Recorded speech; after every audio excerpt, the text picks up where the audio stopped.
Good evening. President Bongbong Marcos orders relevant government agencies to repair infrastructure damaged by continuous flooding in Samar Island and fast-track aid distribution. Due to bad weather, Marcos led the situation briefing through Zoom from Tacloban instead of personally appearing in Catarman, Northern Samar. He instructs the Department of Public Works and Highways to immediately do necessary repairs in the affected areas. The President also directs the Department of Social Welfare and Development to ensure the immediate sending of aid to flood victims. Meanwhile, Marcos also visited General Santos City to assess the situation following a magnitude 6.8 earthquake that shook Mindanao on Friday. According to the President, rebuilding efforts in Mindanao cannot be done while there are still aftershocks following the major quake. But Marcos assures the government is providing all the assistance it could, especially to those affected by the tremor. Vice President Sara Duterte says that allowing the International Criminal Court to probe any alleged crime in the Philippines is unconstitutional. In a statement, the Vice President says allowing ICC prosecutors to investigate the drug war under the administration of her father, former President Rodrigo Duterte, is, quote, not only patently unconstitutional, but also belittles and degrades the country's legal institutions. She adds that by doing so would be an insult to the capacity of our courts and show the world that foreigners are the only ones who could give fairness and justice to our own country. Members of the House of Representatives have begun tackling measures that would urge the government to cooperate with the ICC's probe into the war on drugs. The younger Duterte calls these meetings, quote, sudden and unannounced, reminding the lawmakers of President Bongbong Marcos' position not to cooperate with the ICC. On the 14th anniversary of the Maguindanao Massacre, the Sandigan Bayan convicts former Datu Unsay Maguindanao Mayor Datu Andal Ampatuan Jr. of 21 counts of graft, sentencing him of up to 210 years of imprisonment. This is over the purchase by the Maguindanao provincial government, formerly headed by his father, the late Governor Datu Andal Ampatuan Sr. of 228.3 million pesos worth of fuel and lubricants from a gasoline station owned by Ampatuan Jr. According to the court, the prosecution proved that Ampatuan Jr. had conspired with his father and other provincial officials of Maguindanao to award the contract to buy fuel to the gasoline station owned by the younger Ampatuan.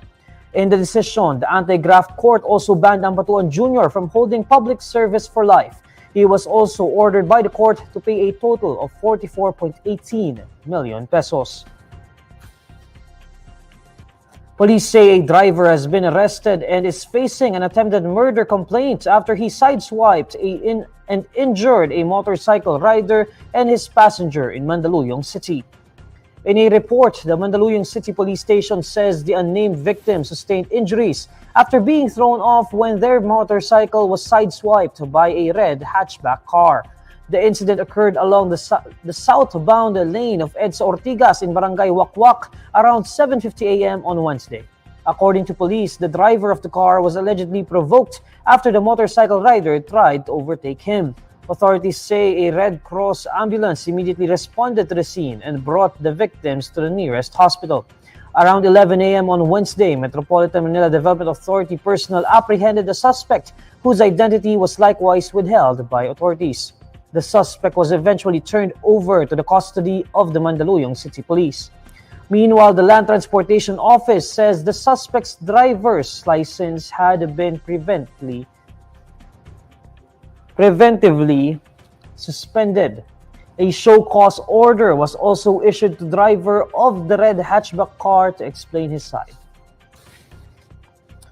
The Philippine Coast Guard reports that an oil spill ensued after a Vietnamese vessel sank off Balabac, Palawan on Tuesday, November 21. According to PCG, the Vietnamese-flagged vessel Viet Hai Star carried 29,000 liters of automotive diesel oil and 4,000 metric tons of rice when it partially submerged. The ship was en route to Cagayan de Oro City. The cargo vessel ran aground in the waters of Balabac town in Palawan province on Tuesday night. Authorities say oil sheens were spotted in the area on Thursday, prompting PCG's Marine Environmental Protection Unit personnel to lay out oil spill booms to control the leak. On the other hand, a team from PCG Special Operations Group launched an underwater inspection to assess the vessel status and determine other measures that must be employed.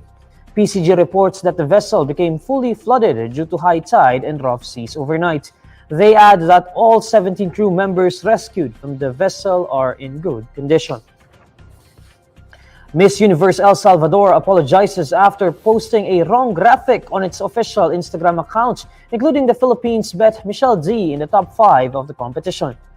A screenshot of a now-deleted post from the Miss Universe El Salvador account recently made rounds on social media. It showed D on the top 5 roster instead of Thailand's Antonia Porcil, who ended up winning the first runner-up title. According to the organizers, they were in such a hurry to get the results out that they accidentally mixed up the two finalists. They say it was a simple error of moving too fast, as they also heard the results at the same time as the audience. Dee addresses the apology in her Instagram broadcast channel, saying there should be no room for error. However, she says we live in an imperfect world and asks everyone to be respectful, not only to the delegates but also to their supporters. Here's the latest roundup of today's top stories. Vice President Sara Duterte says any ICC probe in the country is patently unconstitutional. Flood hit Eastern Samar, now under state of calamity. And Miss Universe El Salvador apologizes for top 5 Instagram post gaffe. And these are the stories you need to know today. I'm Neil Mercado. Follow INQUIRER.net on Facebook, X, YouTube, TikTok, Instagram, and Reddit. For more stories, visit INQUIRER.net. Good evening.